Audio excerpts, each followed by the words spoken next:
আসসালামু আলাইকুম রহমতুল্লাহ। আজকে আমি আপনাদেরকে এই ভিডিওতে দেখিয়ে দিব যে ইমোতে ওটিপি কোড ছাড়া কিভাবে লগ ইন করবেন। এই সিস্টেমটি এই ভিডিওতে দেখিয়ে দিব। চলুন তাহলে কথা না বাড়িয়ে ভিডিওটি শুরু করে প্রথমে আপনারা প্লে স্টোর থেকে ইমো অ্যাপটি আপডেট করে নেবেন। ইমো এবং ইমো বেটা যে অ্যাপটি আছে দুটো দিয়ে একই সিস্টেমে কাজ করতে পারবেন। চলুন তাহলে দেখিয়ে দিচ্ছি। প্রথমে আপনারা আপনাদের ফোন থেকে ইমোতে চলে যাবেন। ইমোতে চলে যাওয়ার পর এখান থেকে কোণার দিকে দেখতে পারবেন যে প্লাস আইকন আছে, সেই প্লাস আইকনে ক্লিক করে দিবেন।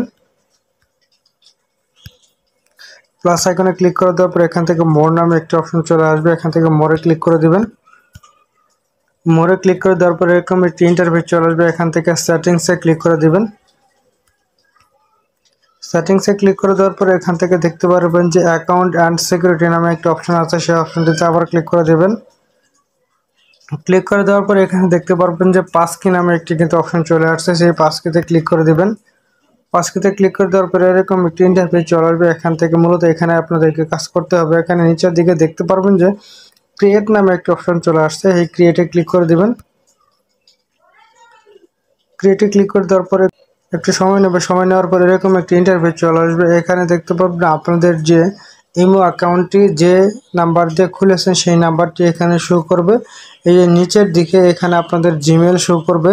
এখানে যদি আপনাদের ফোনের ভিতরে একাধিক জিমেল থাকে তাহলে এখানে একটি এরর চিহ্ন দেখাবে, এরর চিহ্নতে ক্লিক করে দিয়ে সেই যে জিমেইলটি এখানে দিতে চাচ্ছেন সেই জিমেইলটি এখানে সিলেক্ট করে দেবেন। আমার ফোনে একটি জিমেইল দিয়ে লগ ইন করা, তাই এখানে দেখাচ্ছে না। জিমেইলটি সিলেক্ট করে দেওয়ার পর এখান থেকে কন্টিনিউ ক্লিক করে দিবেন। তারপরে এখান থেকে আপনাদের ফোনের যে ফিঙ্গারপ্রিন্টটি আছে সেই ফিঙ্গারপ্রিন্টটি এখান থেকে দিয়ে দিবেন। এই যে পাসকি ক্রিয়েট সাকসেসফুল।